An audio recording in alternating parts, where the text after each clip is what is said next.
Hi, everyone. Welcome to another exciting episode of Crime Family. This week, we'll be discussing the strange and mysterious murders of Barry and Honey Sherman, a case that is still unsolved to this day.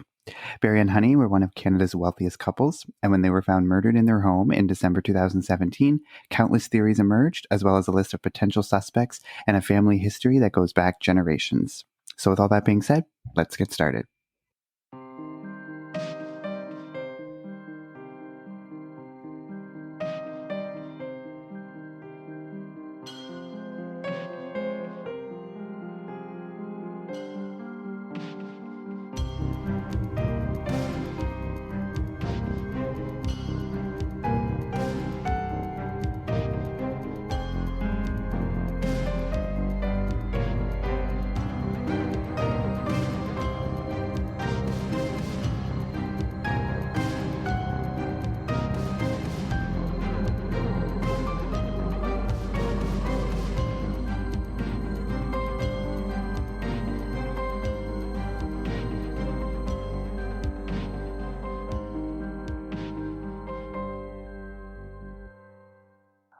All right. So like I said, we're going to be talking about the Barry and Honey Sherman case in this episode. But first, I just want to say we're very excited because we just surpassed the 1,000 downloads milestone for the podcast.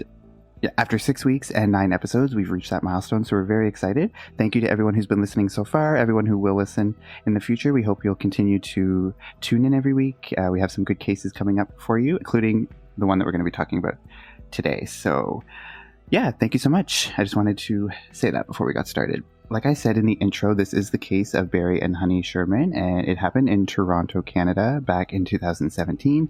And like I said in the intro, it is still an unsolved case, so there's lots of theories going around, and there's no real conclusion as of yet. Do you guys know anything about this case at all? Yeah, I heard a little bit about it when it first happened, but I don't really know the outcome and haven't heard anything else since then, so I'm really interested to listen and see what it's about. Yeah, I remember listening to a couple of podcast episodes about it, but I haven't gone much further than that. Yeah, so it was actually a pretty high-profile case at the time that it was first revealed back in 2017 when the murders first happened, because Barry and Honey Sherman, they're a very wealthy couple, one of Canada's wealthiest couples, so they're very influential, and obviously it was like front page news for many weeks and months directly after. But because there hasn't been a ton of progress like in the last year or so, it's kind of waned off a little bit, like the interest in the case, or at least the the front page news about it. So we're just going to be taking you back to where it all began, which was on December 15th of 2017. And it was around 11 a.m. when Elise Stern, she was a realtor who was working for the couple. Barry and Honey were in the process of selling their home. It was on the market for about $6.7 million. Their plan was to, sell that home and then build a home in the Forest Hill neighborhood closer to the downtown core. So Elise Stern was their realtor, and she was, frequently in the house taking potential buyers through the whole house. And on this particular day, she was giving a tour to this one couple, and the tour began on the upper floor of the house, and they went through all the floors and eventually worked their way into the basement. And once they first entered the basement, it was there's a little hallway that's right at the bottom of the stairs. There's a hallway that kind of leads down to the rest of the basement, and Elise noticed that there was a pile of papers and a pair of leather gloves that were just on the ground, and this was directly inside of a doorway that led in from an outside or underground garage. She didn't really think anything of it at the time. She just picked these items up and placed them on a small ledge that was in the hallway there, and they continued on their way. And as she was going down the hallway as well, they were peering into this other room that was there, and they noticed that there was a window that was slightly ajar. It was open about 6 inches, and because the house was recently for sale, the couple had actually had that room recently painted, and there was some water damage apparently in that room, so they had painted it to cover up the water damage, and so they had opened up that window to allow it to air out. So obviously this was like a seemingly innocuous detail. She didn't really think anything of it, but they continued on their way, and then the last stop of the tour was actually the pool room. And when she opened up the door to the pool room, this is when she saw a grisly scene, and she found the bodies of Barry and Honey Sherman. Now, they were on the far end of the of the pool room from where the door was. So at first she didn't really know what she was seeing. Their backs were to her. They were facing away from the water, and they were just in a semi-seated position. So she didn't really grasp what the full scope of what was happening. So she just saw them there, and she immediately kind of rushed the couple out of the house, finished the tour, and her first call was actually to Honey's sister Mary, who advised Elise that she should call the police, and the police were eventually called at around 11:45 a.m. I mean, I don't really know why she didn't call the police immediately, but maybe because she knew that, the couple was pretty high profile, and she didn't want the couple's kids or anything to find out on the news or something that the police were at the house or anything like that. So maybe she was just calling to get some context or just seeing what she should do. But anyway, she was advised to call the police, and she eventually did. So when the police arrived on the scene, the immediate crime scene, they noticed that the bodies were in a semi-seated position. So Barry was sitting down with his legs outstretched, and his legs were crossed at the ankle. Honey was a little bit more to one side. They did notice that Honey had some visible bruising on her face. They both had coats on that were pulled down to just, below their shoulder. And this, allowed their arms to just be down at their sides. And they were tied to a metal railing that was surrounding that part of the pool. And they were tied to the railing with belts. And they both had purple faces, is what the police noted, which suggested that they had been dead for a little bit of time before they were found, likely 36 hours was their immediate estimate. And there was some evidence to show from the autopsy and stuff that their hands were possibly bound at some point. There was some ligature marks or some, torn flesh around their wrists. So obviously that's something that would be consistent with, your hands being tied together, but there was no string or anything found at the scene that would have been used to tie their hands together. So they can't really confirm that, but that's what the medical examiner observed when the autopsy was happening. And their cause of death was determined as ligature neck compression, which is like a type of strangulation. And they said it's most likely would have been from the belts that tied them to the railing, were most likely the belts that were used to do the actual strangulation. The police were noticing a few strange things about the site. At first, it was a very clean scene. There was no blood. There was nothing that seemed to be amiss in the entire house. Nothing that suggested a struggle of any sort. There was no sign of forced entry. The only thing was the window was slightly open, so if someone had come in through the window, obviously there'd be no forced entry. And there was no sign of a struggle at all. The only thing that seemed to be amiss in the entire house was the location of Honey's iPhone. So her iPhone was actually found upside down on the vanity in a powder room that was near the front of the house, and friends and family say that she rarely used this powder room. So it was speculated that she had been there at some time, maybe right before she had been killed. She may have gone in there to try to call for help at some point, which is why her iPhone was there, but it was left on the vanity inside that room. And also when they were doing an initial tour of the house or of the immediate crime scene, they noticed something very, very creepy in the basement. There was these two life-size statues that had reportedly been given to the Shermans as a gift in the 80s, and it was a male and a female statue, and the way that they were positioned was very similar to the position of the bodies. The male statue was seated. He had his right leg crossed over his left leg, which was the way that Barry was found. It was very, very eerie. That obviously caught their attention right away. Was this some sort of sick, twisted staging of the bodies to match this position of the statues? It kind of seemed that way at first, but the police didn't really know what to make of it. But we'll put the pictures on our Instagram so you can actually see the picture of the statues, because it is very, very creepy. For a couple that were very, very wealthy, well off, they didn't really have a lot of security measures on their property. They didn't have on-site security guards. They didn't have any surveillance videos on their property. There was reportedly a couple of security cameras in the pool room itself, but they were not connected and they were not working at the time of the murder. So, they wouldn't have been useful for anything. And so it seemed like it would be very easy kind of to just walk onto the property and to enter the home. Friends and family say that they were the type of people that would, if there was a knock at the door, they would answer the door and let people into their home. They were kind of hospitable in that way. So it is possible that someone could have just, been let into the home by Barry or Honey themselves. And so when the police were in the first couple of days after the bodies were found, because there was no sign of forced entry, the police started to suspect that it could have been a murder-suicide. So they started to look actually for a suicide note that was somewhere in the house to kind of back up this theory of murder-suicide. The couple had 4 kids who never for one second believed that Barry would kill Honey or himself. They said that there's no way it was a murder-suicide. So they were really adamant that they wanted the Toronto police to do a full investigation, and actually get to the bottom of what happened and not just, have tunnel vision, because we all know that when the police have a theory, they might just kind of focus on leads that go with that theory. They're not going to go down any leads that maybe go away from that theory. So the family was just very vocal that the fact that they wanted the police to do a fair investigation and not just focus on this murder-suicide theory that didn't really have anything to back it up. But because there was no sign of forced entry, that's what made the police think that.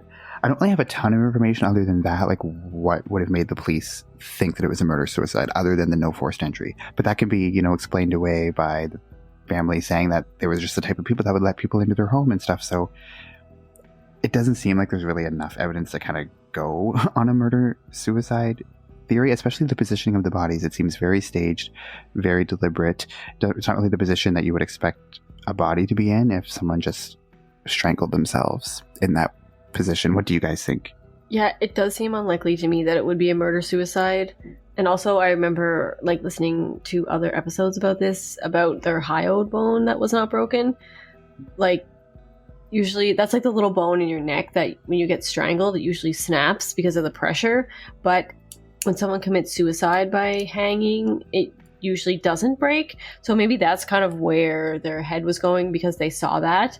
And so when it did, if your hyoid bone doesn't break, then you'd probably think there wasn't this huge struggle. It wasn't super, a massive back and forth, people working hard to strangle you. It was more of a gentle, just doing it yourself kind of thing. So maybe that's kind of where they got that from. That was part of it. But to me, just the whole situation does not scream suicide at all. Yeah, me neither. So it seems very weird that there's barely anything to go with that theory of murder-suicide, but they seem to really be focusing on that at first. So like I said, I don't really know the extent of what evidence they had to suggest that, but they didn't find a suicide note. They didn't really find anything concrete to really back this theory up. But nonetheless, it was kind of the working theory at the time.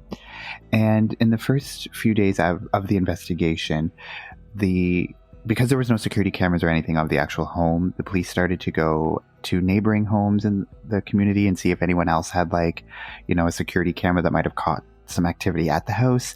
And there was some security footage that was turned over from a neighbor who, she didn't release her name or anything. She wanted to remain anonymous, but she turned over some footage and it actually showed something quite interesting. So the video shows a car in the driveway on December 14th. So this would have been a day before the bodies were found.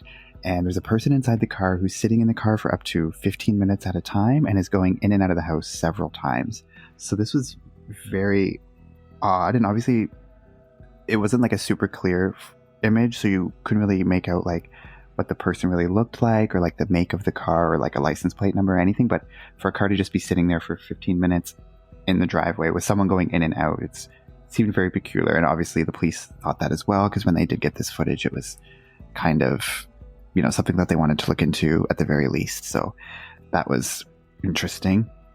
So a couple of days after the bodies were found, there was a funeral that was held, and there was about 6,000 people that actually attended their funeral. So they were, members of high society. They were very well known, very well respected.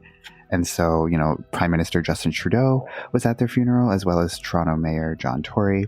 So, when you have 6,000 people coming to your funeral, obviously you are very well connected and very well known in Toronto, in Canada as a whole.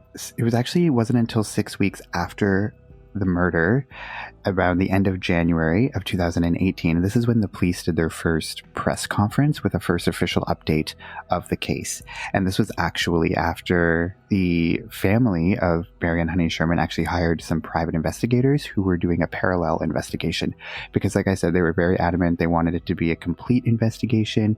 They didn't want the Toronto police to botch any important details or anything like that. So they had this kind of parallel investigation with the private investigators that was happening at the same time. And a lot of people speculated that this was why they ended up coming out with this update, which was that it was a targeted double murder.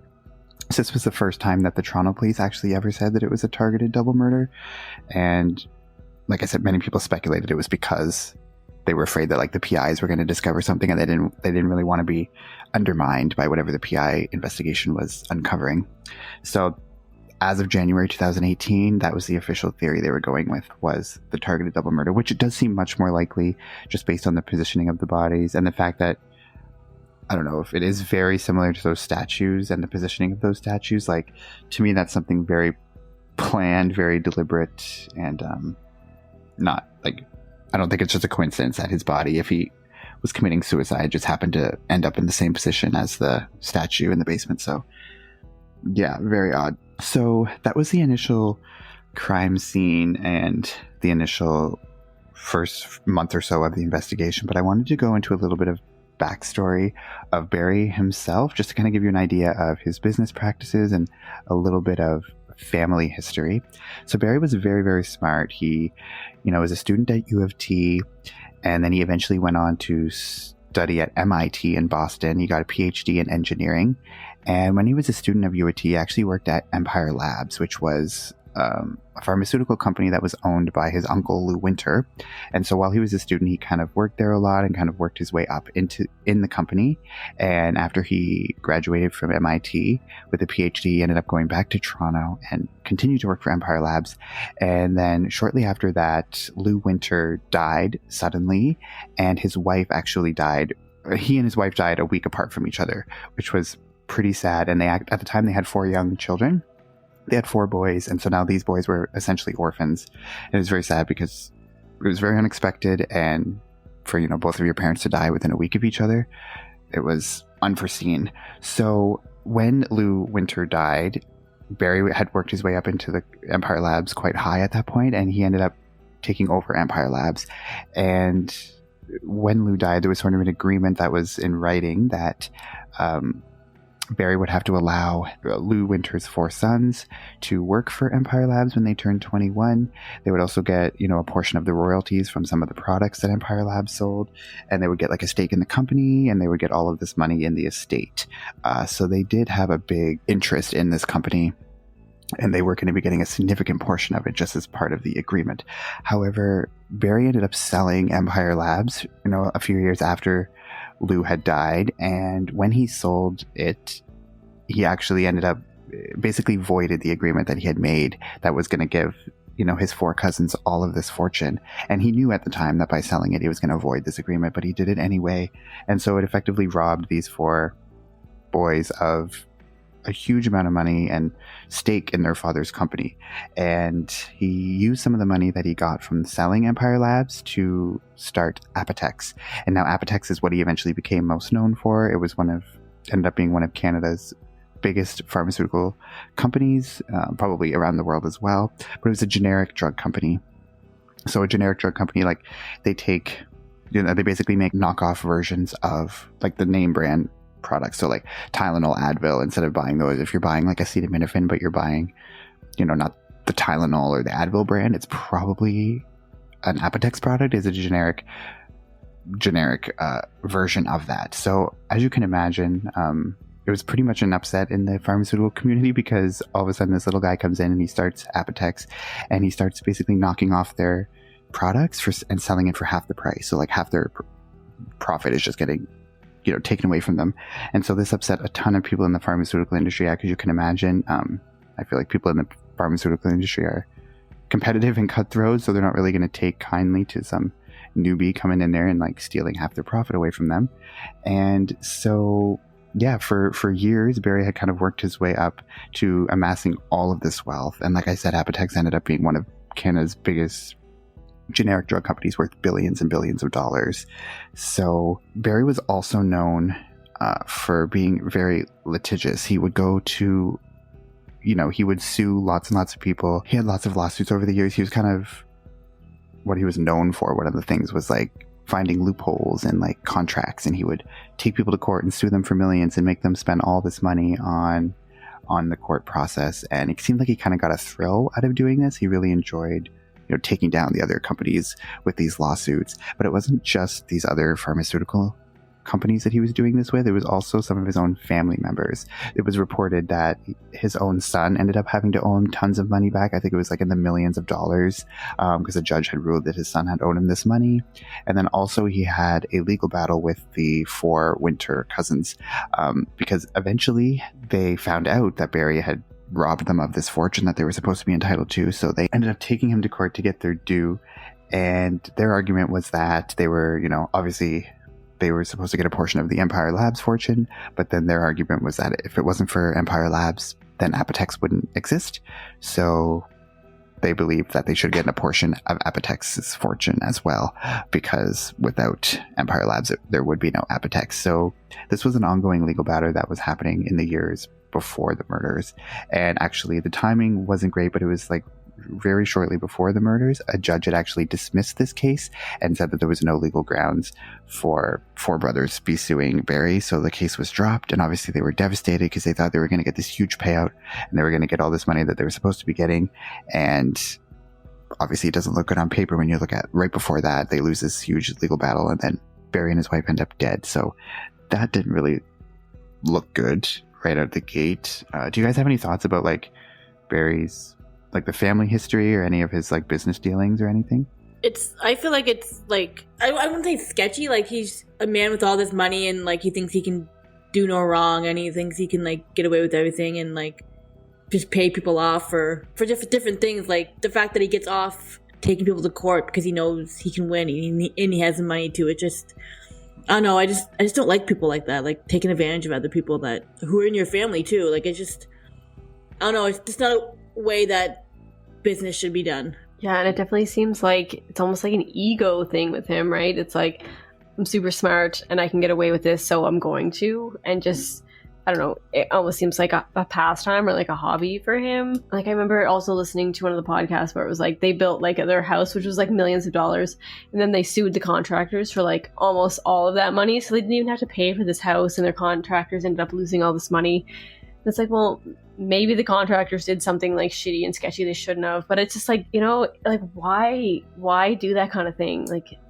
so I can definitely see why like lots of people would be pissed off at him for stuff like that. Yeah, and it, like I said, it did seem like he got a thrill out of doing this. Like he loved taking people to court and showing them not to mess with him. And he won a lot of his court battles too. I mean, there was a few he probably lost, but there was like hundreds of court battles over the years that he had went through. That seemed like to be almost his second full-time job, was just going to court. And like I said, he could always find his way out of loopholes around contracts and stuff like that. So it was very interesting. But there's actually a Fifth Estate episode on this case that came out a few months after the murder. So they interview Kerry Winter, and he is a very interesting person in all of this. So he was one of the 4 brothers that were supposed to be getting all of this money from Empire Labs, and he talks a lot about his relationship with Barry and Honey as well. And they go into a little bit about Kerry's history. Like he had like a pretty hard past. He had a pretty hard drug addiction at one point, and he was homeless on the streets at one point, and Barry had actually helped him out. So he had given him some money and he had funded Kerry's education.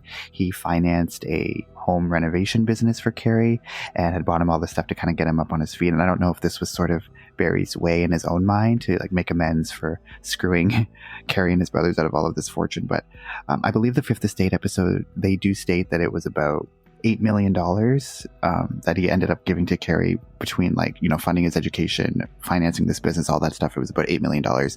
And they do talk a little bit about Honey she was kind of hesitant about Barry giving all this money to Kerry. She didn't know if he was doing it for the right reasons. And she said, and they say that as much as Barry was like this very tough, taking people to court and doing all this stuff to make a profit, he was also very generous in other ways with his money. Like he's giving this cousin millions of dollars over the years, but I don't know if he had ulterior motives or something. But there is kind of this narrative that I found when I was doing research for this case. It kind of has 2 very different sides. Like there is the very business side of him that is tough. He's suing his own family members and he's getting a thrill out of it, anything to make a profit, and very ruthless. But then there's another side that talks about Barry and Honey being very philanthropic. They give hundreds of millions of dollars over the years to different charitable causes. So there was that side of them to them as well. So I guess it depends on who you interview or who you listen to. You'll probably get a different perspective. But when they interview Kerry Winter for the Fifth Estate episode, he's very much on the side of like Barry was ruthless and cutthroat. And I mean, obviously you can understand where he'd be coming from when you understand that Barry robbed him and his brothers of all of this money. But I don't know, the episode doesn't really make Kerry Winter look very good. Like, he actually does say at one point that many years ago Barry had actually approached Kerry and asked him if he knew someone or could hire someone to kill Honey for him, which is like a shocking revelation that came out in the Fifth Estate episode and obviously made Kerry Winter an interesting suspect in all of this, because he's talking about that Barry wanted to kill Honey many years ago. He eventually backed out of it, and it obviously didn't happen, but he said that he was kind of in the process of getting it set up when it all fell through. But maybe this is something that bolstered the murder-suicide theory. They thought, oh, well, maybe if he was willing to do that many years ago and go to this cousin and have him help him out, like, what's to say that he wouldn't try to kill her, now? So that might have been something that kind of went into their murder-suicide theory. I don't really know. But obviously this is a huge revelation, and Kerry was a potential suspect at first. Of course, with the court case that had just been dismissed right before the murders, obviously doesn't look good as well. And he talks a little bit about his alibi in the Fifth Estate episode, and he says that, that day he was working at a job site. At the end of the day, he went home. He just, watched Netflix at home, fell asleep on the couch, something like that. But he said he lives alone, so there's no one who can actually verify that there was an alibi for that night. They actually do give him a polygraph in the episode, so he takes it and he actually fails the polygraph when they ask him questions about if he had anything to do with Barry and Honey's murder. And they go over the results of the polygraph with him, like in the episode, and you can see when they tell him that he failed. So it's not a good look for him. I mean, I don't know. I think polygraphs are a terrible idea, whether you're innocent or guilty. Like, they're not admissible in court because they're not accurate. So I feel like you should just never take one, ever. I know I hate polygraphs. It's like, okay, let's take one, but we're not going to be able to do anything with it. Like, you're not going to be able to use it in court, and, like, we can't really use it against you, but let's just do it anyway. Like, it's a waste of time, I feel. If you're, like, super nervous, then you're going to fail anyway, and they're going to use it against you, and, like, I don't know. So, like, yeah, like you said, like, just never take one. It doesn't help anybody, I feel, really ever. You can fake them, too, right? So, like, it's like you can be totally guilty and fake it, and then just excuse the evidence. And, like, I can understand, I think, and like polygraphs could be useful for like a manipulation tactic if like they're trying to catch someone who they know is a suspect in a lie and trying to like use that as a way. I always think of like the Chris Watts case. I don't know if you guys are familiar with that, but in that one they do a polygraph with him and then they go over the polygraph results with him right after, and they're basically trying to tell him like, we know you're lying, like just come clean, we know that this isn't the truth. So I could see like in that way maybe to get a confession out of someone to like make them feel nervous or something if they do get told that they failed it or whatever. So I do understand that perspective of it, but I still feel like as the person taking the polygraph, you should never ever agree to take one. It just never ends well. Yeah, like that's a good point. And maybe if someone like doesn't really know the law and think that, this could be a way to get out of something, maybe they would do it that way. But I don't know. Yeah. Yeah. And the Fifth Estate does say, like, after all of this stuff with Kerry, they say that he isn't being considered a suspect at this time. Now, again, that was back in 2018. So who knows sort of what's changed. But if you watch that episode, it does not look good for Kerry. It's kind of, I think, like making him look bad. I feel like you kind of leave that episode having lots of suspicions about Kerry. And like the fact that he's saying, yeah, well, that Barry had asked me to hire someone to kill Honey, like, which is very weird thing. But then he starts kind of backtracking once they say like, oh, is it possible that you are mistaking this information? It's not actually true because it came back on the polygraph that he wasn't telling the truth about that. And then he sort of gets confused and he's like, well, maybe I did make it up, or maybe I didn't really happen that way or something. So they even make him question his own statements, which is weird. So I don't know if you can believe that actually happened, because I find it very weird that Barry would go to like this random cousin who he's screwed over. He doesn't really have the best relationship. Why would he go to him to like help him kill his wife if that's what he wanted? Like, it seems like a very high risk to take, to go to this person that you don't have the best relationship with. Yeah, like I was just gonna actually comment on that. I was like, I don't feel like if he was gonna go to anybody, he'd go to like, he'd pay someone higher up that he knows that actually like professional to actually do it. Like, I don't think he would just go to his random cousin who had like, his life is not really on track and you can't really trust him. So it seems like an odd thing for him to say that Barry asked him to do that. And I just found that really weird to me. Like, he has all this money. You think he would just pay somebody to do it professionally, not some random. Well, he probably was going to pay. Well, Carrie implies that Barry was like, I know that you know someone or you can get someone to do it. So he wasn't actually asking Carrie to do it himself, but he was asking Carrie to like hire someone professionally or get someone to do it for him. So, but it's still weird to go to your cousin that you don't have a good relationship with and be like, find me someone to kill. Like, couldn't Barry find someone himself? If he... But yeah. Did he go to him after he already screwed him out of all this money or before? Well, I'm pretty sure it was like many years ago. It was like the 90s or the 80s or something like that. So it was after he had screwed him out of all the money, but before Carrie knew about it. Because they didn't find out till much later that had actually happened. Oh, okay. So I was going to say, like, yeah, why would he do that, especially if, like, Carrie has this vendetta against him? But he didn't know that at the time. But I'm also thinking, like, because Barry is, like, this big pharmaceutical guy and, like, is obviously super smart, like, why couldn't he just make up this concoction of drugs, like sleeping pills or painkillers or something, and tell his wife it was, like, you know, just a generic drug? But it was actually like some lethal concoction and just like, you know, knock her out. And then it looks like she died from natural causes. Like, you'd think that'd be something he could do or get somebody to do for him. Or just like pay a professional that would just get in, get out, get it done. Yeah, like this is a guy who has all the money, all the resources at his fingertips to get this sort of thing done if he really wanted it done. So for him to go to his cousin like randomly just seems kind of weird. And I don't really know if I believe Carrie, and I don't know, maybe he was just trying to, like, he's saying that now after the murders to kind of make Barry look bad and, like, you know, smear his name after he's dead as like a way to get final payback or something. Like, that is something that could be possible, because obviously this interview where he's saying all this stuff was after the murders had happened, so it could be like his final way of getting revenge if he really wanted to do that. I don't know, but like I said, he kind of ends up backtracking a little bit in the episode after they confront him with the polygraph. So or maybe he's trying to like take the heat off of somebody else that he knows that did it, but he's saying like, oh, you know, Barry definitely could have hired someone because he asked me to do it before, allegedly, like not saying this guy did anything, but that's just a theory. Yeah, like I think it's almost impossible to watch that episode and not think that Carrie is involved in some way. It just looks very bad for him. So there's a lot of questions surrounding all of that, so kind of take that with a grain of salt, all of his allegations about Barry wanting to kill Honey and stuff. Like, we don't really know if that's true, and we might never know if that was ever true, but that's a little bit of the family history and all of this stuff. Kind of gives you a better idea of what Barry's life was like, his early life, and kind of how he ended up becoming who he was.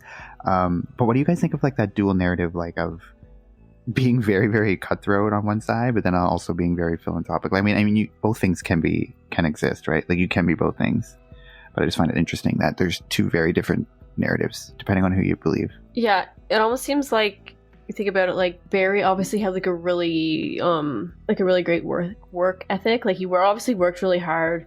You don't become a billionaire by back then anyway, you had to work really hard to be a billionaire. Nowadays you just like fucking flash the right person and you get rich, but I mean, back then, like, you really had to work hard. So he was like probably really valued a work ethic.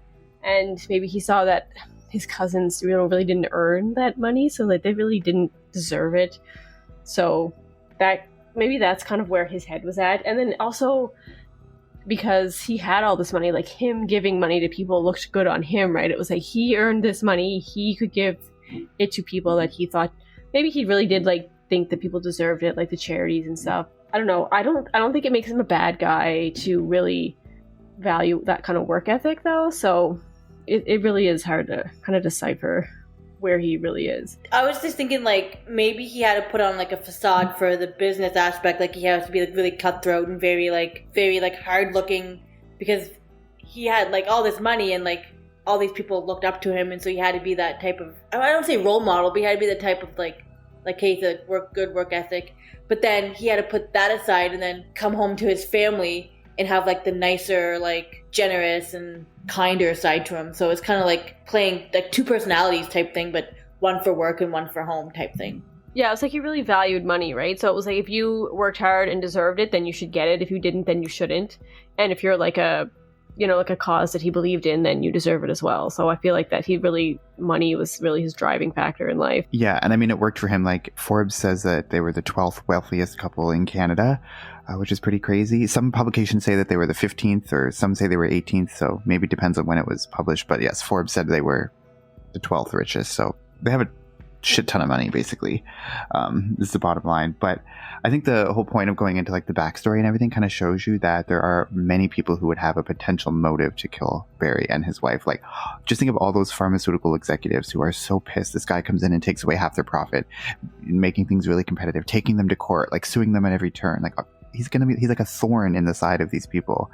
So it's not, out of the realm of possibility that they're just, they're coming up with this plan to get him out of the way because he's just being a pain to them. And these are all people who are all very wealthy, very, have lots of resources where they can like make stuff like this happen. So, and even his own family, like his cousins or even his son that he had, said had to owe him back or pay him back all this money, which is pretty crazy. But there's a quote from his son, Jonathan Sherman. He actually told police in an interview that his parents were very complicated people and that there are people out there who would have a grudge against them and would have a reason to hurt them. So that there were actually some information to obtain warrants that had come out recently, actually in 2019, 2020, that revealed that information and revealed some of the information about interviews that they did with some people. So they did interview Jonathan, and he did say that he basically said, like, yeah, there are lots of people out there who could have had a motive for this. So the list of suspects is endless, and which makes it really frustrating. I don't know, I guess some cases you look at, there's no suspects, and it's very frustrating. But this one's the other side. It's like so frustrating because there are a million suspects. And like, how do you narrow it down? Yes, so actually, so Kevin Donovan, he's actually one of the main investigative journalists for the Toronto Star. So he does a lot of reporting on this case. He actually wrote a book called The Billionaire Murders. It's the mysterious deaths of Barry and Honey Sherman. So it's a really good book. I recommend you check that out. There's a lot of information about Barry and Honey's background and their upbringing and everything like that.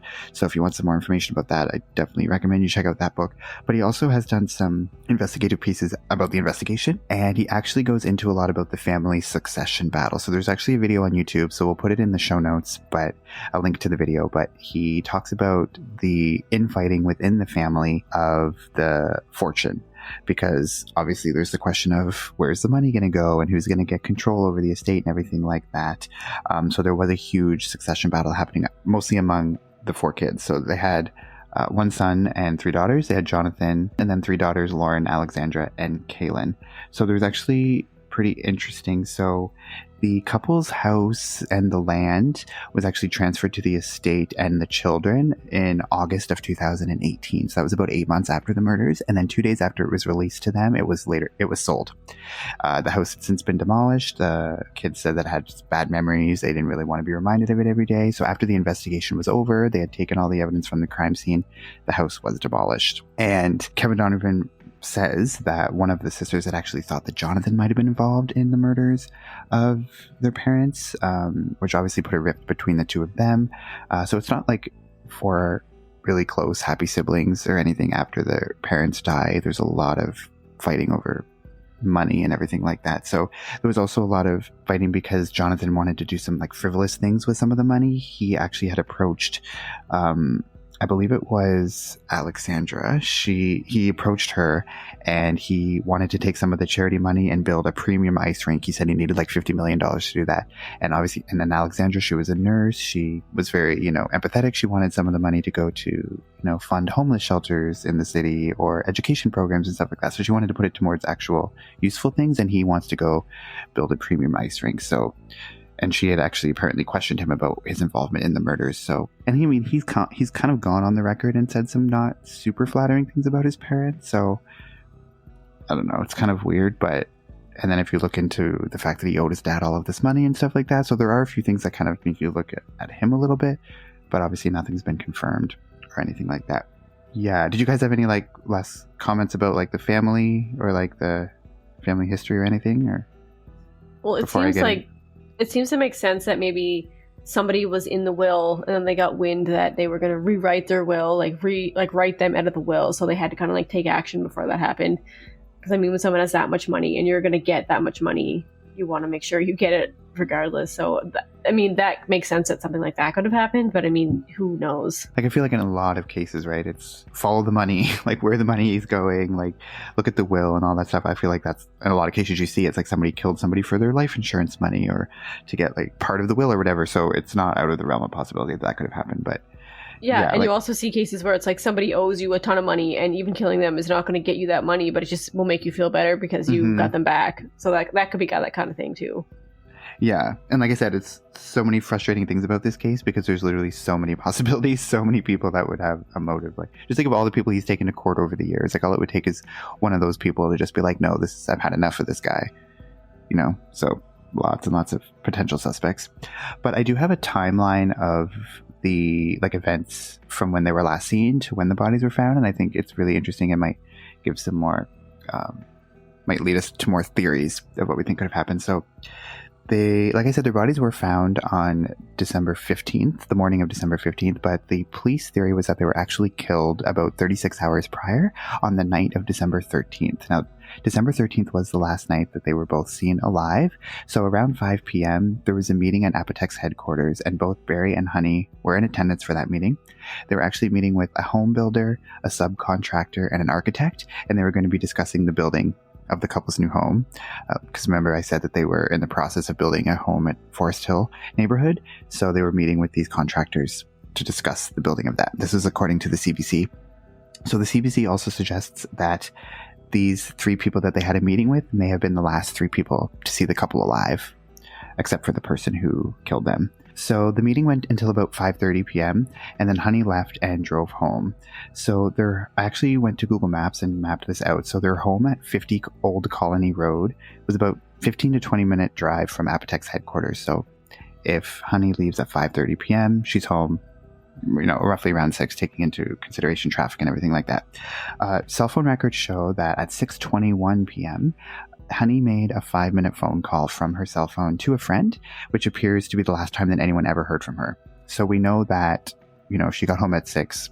She's making this call at 6:21. So there is a 20-minute period before, you know, at least before anything happens. And she's on the phone for 5 minutes. It's a very normal conversation. There's nothing alarming about the conversation, which is what the friend says. And then around 8 p.m. or so, like, Barry leaves Apotex and heads home. So I couldn't kind of find an exact time for that. It just said that Honey left at 5:30 and then he stayed a couple extra hours to finish up some work. So say he left at 7:30, 8 or whatever, and heads home. Would have been 15 to 20 minute drive for him as well. And then that's the last thing that they know for sure on December 13th. And on December 14th, cell phone records also show that there were at least 10 phone calls to Honey that went unanswered during the day and into the morning of the 15th when their bodies were found. So obviously she's not answering their calls. This might be a reason why they also believe she was killed the night of the 13th. She's not answering any phone calls or making any contact with anyone on the 14th. And December 14th was also the same day that I mentioned that there was that neighbor's surveillance video that showed that car that was parked in the driveway. There was a person sitting in it in the car for 15 minutes, going in and out of the house several times. So that was also on the 14th. And then on December 14th, so we do know a little bit of information about like the early morning hours of that day.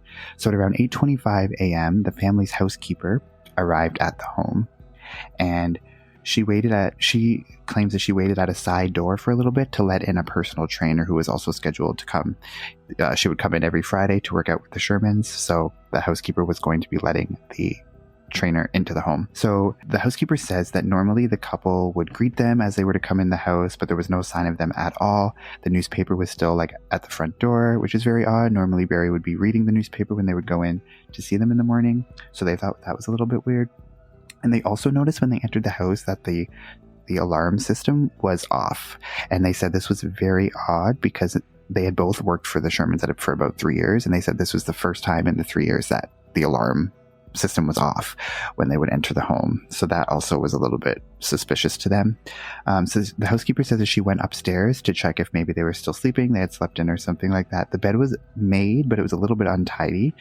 And the sink that Honey would normally use was dry. So she knew that she hadn't been using it at all that morning. She says it was a little bit odd for the bed to be made because Honey usually left it unmade when she knew the housekeeper would be coming on the Friday morning. So the fact that it was already made was a little bit weird to her. We also know that the furnace cleaner or maintenance person had arrived at the house shortly after this. We don't really know anything about the exact time or anything like that, but he was there at some point. Then it was after this that Elise Stern, which was the realtor, arrived to give the tour to prospective buyers. The tour began at around 11 a.m. She arrived on site at 10:50 a.m., allegedly. And then the bodies were discovered and the police were called at 11:44 a.m. So that's kind of the timeline of events. So there actually is a video as well from the Toronto Star, again by Kevin Donovan. So he actually walks you through what the working theory is, or the likely scenario of what had happened. And there's like a layout of the house that they show and some graphics. So it's really, really interesting for the video. We'll put that in the show notes as well. But the working theory by the Toronto Star is that Honey and Barry were likely killed the night that they returned home from Apotex on the 13th. So the theory is that Honey was confronted by the assailant at some point. Obviously, it would have been after that phone call that she made at 6:21. So if it was shortly after that, we don't know. But she was probably confronted by the assailant or assailants, and at some point may have ran to that powder room to try and escape and or call the police. This is why her phone would have been found on the vanity in this room on December 15th. Also, they do speculate that the bruising that was on Honey's face may have been as a result of her being dragged from the main floor of the house down the stairs of the basement and into the pool room. Family and friends say that Honey never went to the basement like on her own. She had bad knees, so she would never go down the stairs into the basement. And the police had surmised that the bruising that was on her face was done right before or right after she had been killed. I guess they could tell, or the medical examiner could just tell just based on the condition of the bruising and stuff like that, like when it had probably happened. So that would be consistent with that theory. If she was, dragged down the stairs right after she was killed, would have caused that bruising. Also, they say that similarly, they think that Barry was attacked as soon as he arrived home, and this would explain why his papers and his gloves were just dropped just inside that door, where Elise Stern eventually found them on the 15th. So if he was just attacked as soon as he entered the door, it would make sense that he would just drop all that stuff right there. Because he did come in from the underground garage, because he would always park his car in the underground garage. So it would make sense that door that the paper and the gloves was found was right the door that led to the underground garage. And then it's possible, and then the assailant then attacked him and dragged him into the pool room as well, and then set up the bodies to match the position of the statues. So that's kind of the working theory that they have, and they don't really know. After Barry left at around 7:38 from Apotex, they don't know the exact timeline, but obviously it would have probably happened in the hours directly after that. But then there was a whole 36 hours before the bodies were found. So what do you guys think of that? I just find it odd that the housekeeper and the personal trainer saw these suspicious things and did nothing about it. If they were there, they worked there for what you said, 3 years, was it, that they've worked for them, and they noticed things, you would notice things that were off-putting if you set, especially the alarm. I don't know, I just find it odd that they weren't suspicious enough to report it to anybody. Yeah, and it's not just one little thing that maybe they could have forgot, but it was multiple little things that seemed weird, right? So, but I don't think your mind doesn't really jump to someone being murdered right away. Obviously, it's in retrospect when you know that they've been murdered. It's oh yeah, that's really sketchy. But at the time, you're not thinking oh man, they must be dead in the pool room. No, I'm not saying they would have known that they were dead. I'm just saying they would have thought something was off, especially if they're not there, and if they were going on vacation early enough, they would have called them to not show up. Yeah, because it was. I also had read in the research that they were supposed to be going to Florida shortly after that. Honey was going to be leaving a few days earlier than Barry, and then Barry was going to follow. So their initial thought was oh, they must have just left for Florida earlier than expected. But yeah, like you said, they would have called maybe not the housekeeper, maybe the housekeeper was there to clean up, but they would call the personal trainer, because what the hell is he going to do if they're not there? Oh, she what, do you know what I mean though? She doesn't need to be there if they're not there. Well, yeah, and their first thought might not be, oh, they're murdered somewhere, but this is an elderly couple, right? Something could have happened to both or one of them, and they need help somewhere. You think they would have dug a little bit deeper than, maybe they went on vacation and just bailed and didn't tell anybody. But yeah, they were obviously suspicious, but they didn't really do anything about it. And then it was obviously the realtor that ended up finding the bodies, and she was the one who did something about it eventually. But to me, it has professional hit written all over it, because how could you leave no evidence behind, no sign of a struggle? It seems like it was someone who's very deliberate, knew exactly how they were going to do it, and how to clean up after the fact. The fact that it was 36 hours after, right? It was 36 hours when they were found, right? Well, according to the theory, if they were killed on the 13th, then it would have been about 36 hours later they were found. Seems like an awful long time for bodies just to be laying there, and like it maybe has to go back to that car coming in and out of the house on December 14th. Like, I feel like if it was if someone was professional, they wouldn't be going back and checking up on the body and stuff like that. I just feel like you said, it has to be somebody professional because they didn't leave anything behind, not even footprints in the I don't know. I don't know who that person is on the 14th who's going in and out of the house. Like, it could just be a realtor. You know, they had some realtors working for them because their house was not for sale.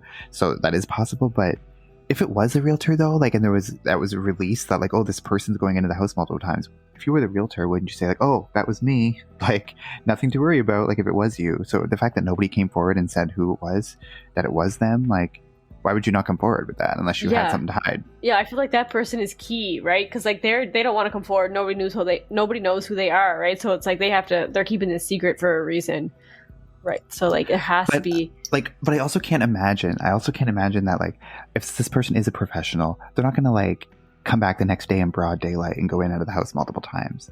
Like, that's way too big of a risk to take. And especially if they're gonna go in there and kill them on that night, like. They had all night to do it where there would be nothing suspicious if they're doing it in the middle of the night. Like, why would you then come back the next day in the middle of the day? Like, just to me, that seems very lazy or not. Like, if you're hired as a professional hitman, that's not something that you're going to do. Like, I think it also goes back to, like, the way they're positioned, too. Like, it had to be somebody who knew them or knew the house or the layout of the house or those mannequins, because I feel like you wouldn't just go in the house and look over your shoulder for 5 seconds and be like, oh, I'm going to position these people just like the mannequins. Like, they'd have to know that those mannequins were there and how they were positioned before they even went into the house. Yeah, or if they just saw them randomly, like, have time to, like, oh, I'm going to set them up like this. Like, if it was somebody that, like, wasn't experienced and was, like, in a hurry to get the fuck out of there, like, they're not going to sit there and, like, position the people in, like, a specific position, right? So I feel like if it was someone that was not prepared, it would have just been, like, super messy, super, not detailed like this, and they would have been in and out really fast, and it would have been like just like a shit show. It would have been just like a mess, right? So yeah, it definitely does say professional hit all over it. And like, it feels like they wouldn't, like, a professional person wouldn't come back like that, because that's like super brazen to, like, in broad daylight come back to the house. But like, I mean, it's super brazen to go into someone's house and kill 2 people and think you can get away with it. I mean, it's the kind of person that would do that probably would feel comfortable going back the next day and like cleaning up some other random shit. So I mean, it definitely is possible, I feel.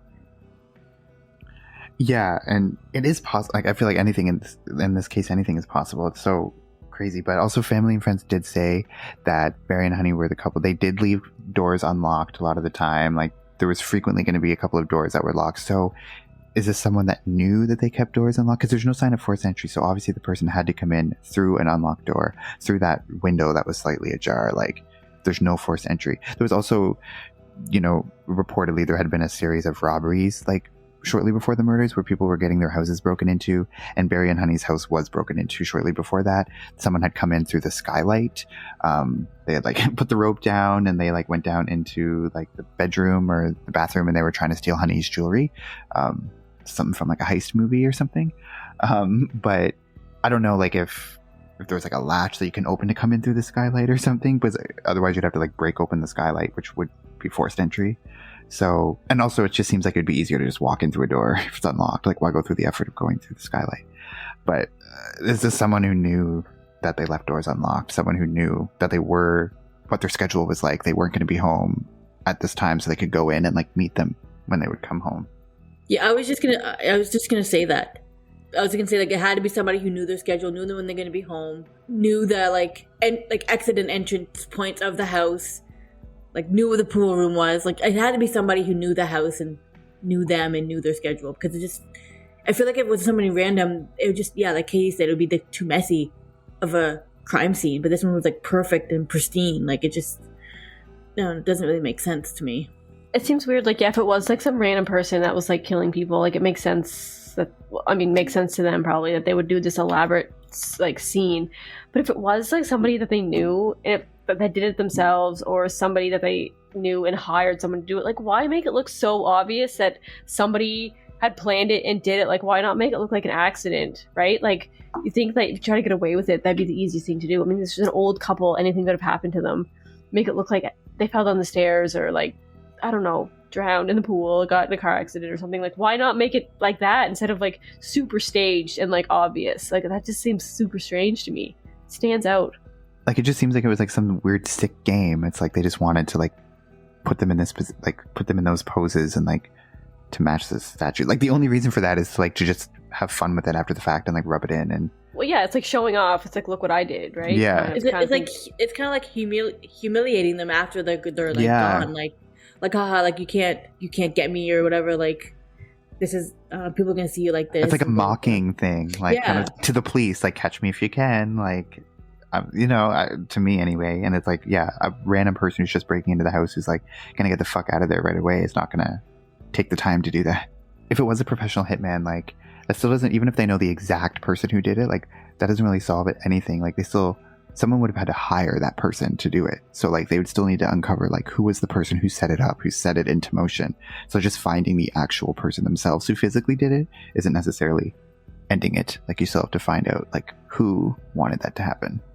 Because obviously a professional hitman has to be hired by someone. Yeah, and someone, obviously, if they did that, they did a good job of, like, hiding it, right? Because, I mean, it's been, what, like, how many years? And they still haven't gotten anyone arrested yet for this. So someone did a good job if they did hire someone of, like, covering that up for sure. So somebody knew what they were doing all around. Yeah, and it's been, like, it happened in 2017, so it's been over 3 years now at this point. And there was actually some recent, like, developments that came out. There was a series of information to obtain, which were, like, documents that had to be filed in order to get warrants.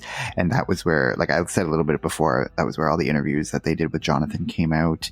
And it was also where they revealed that at one point there had been an international warrant that was given. Didn't go into any detail about, like, where in the world or, like, what the scope of that was, but, like, if they were looking into somebody who was overseas, like, especially 36 hours, if they could have killed them that night, got on a plane, left the country, they could be anywhere in the world, like, before the bodies are even found. So I don't know if they're looking somewhere into, like, if there's an international warrant, like, it makes me think, are they looking at, like, an international suspect? Yeah, that's crazy. That person could have, like, originated from overseas and, like, come just to do that. So there wouldn't be, like, and no one would really know them or recognize them in that area. So somebody that's, like, totally from somewhere come in, just do that and then leave again. It'd be super hard to trace. It's crazy. Yeah, and obviously a professional hitman, like, they're going to be good at covering their tracks, but also they're going to know, like, don't have anything in writing. You're not going to have any cell phone records. Like, you're going to use a burner phone. Like, you're going to throw it, they're going to have ways to cover up their tracks. It's not just going to be emails kicking around of, like, yes, I'm going to kill them. Like, everything would have been in person, face to face, nothing recorded. Like, oh yeah, and I'm sure they never use a real name, like, right? Like, my name's, like, Jim McDonald. Like, no, like, they're going to have, like, an alias, right? Like, no one's going to know who this person is. So, yeah. Exactly. Crazy. And like you said, obviously, it's taking the police this long. And, I mean, and the family has been vocal saying that they didn't think the police did a good job at all. But also just some context, too, about what was happening in Toronto at the time. So this happened in December 2017. And then a month later, in January of 2018, they had arrested Bruce McArthur, who was, like, a serial killer who was eventually convicted of killing 8 men in Toronto. So that investigation, they had, like, a big undercover operation, sting operation surveillance on him. So that was going on. And then a couple months after that was the Toronto van attack. So that was a huge thing. And those things take a lot of police resources and police time. And then a couple months after that, there was the Danforth shooting, where it was another mass shooting. So this was, like, all within months of each other. So, there's only so much resources and police officers who can, like, be devoted to certain cases. So this might have been something that sort of fell by the wayside, especially if they're going with the murder-suicide theory in the first month. Obviously, the Bruce McArthur thing is going to take precedence over this murder-suicide, Yeah, the police was definitely, like, maxed out. Like, they probably couldn't, dedicate as many officers as they probably wanted to because they had so much else going on. So that makes sense that maybe it's taking them longer, or they didn't do everything as well as they could have if they had full resources. And those first few, like, weeks and months are crucial in a case, right? Like, those are, like, right after it happens is when you're going to most likely find the suspect or whatever. So the fact that all that other stuff was happening didn't really bode well for the investigation. But also some information that came out was about, like, the estate and the police.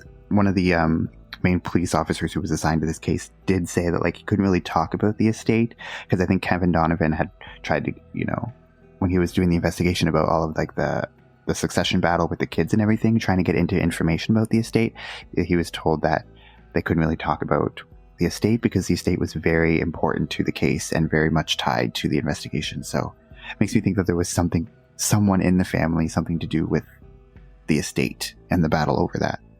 Kevin's saying that obviously when one of the sisters had suspected Jonathan of being involved in the murders, he said that was completely ridiculous. So obviously there's no evidence at all to suggest that he was involved, or at least no evidence that's been released.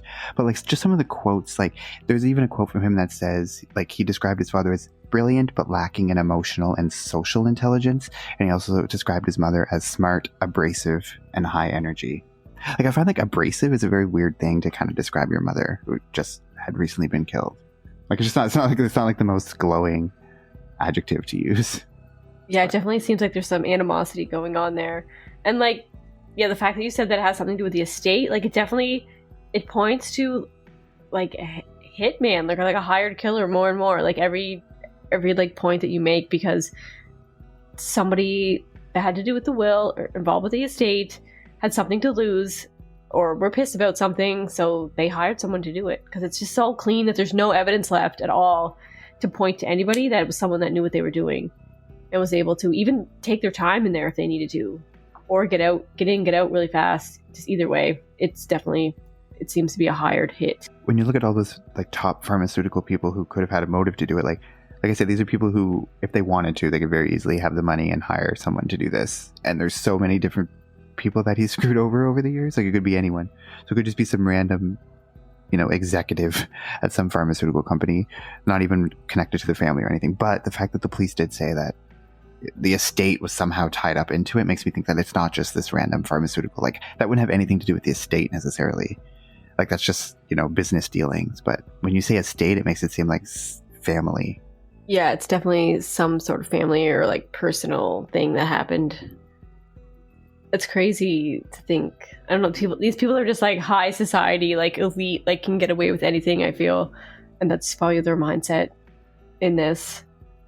Yeah, and like obviously it's crazy that stuff happens in real life. Like, hire a hitman to kill somebody and then get away with it. Like, it's like you see it in movies and stuff, and you don't actually think, but like it kind of makes it look like, just based on the scene itself and the positioning of the bodies and all that, like it makes it seem like that's what it was, professional hit. Like, yeah, it definitely does.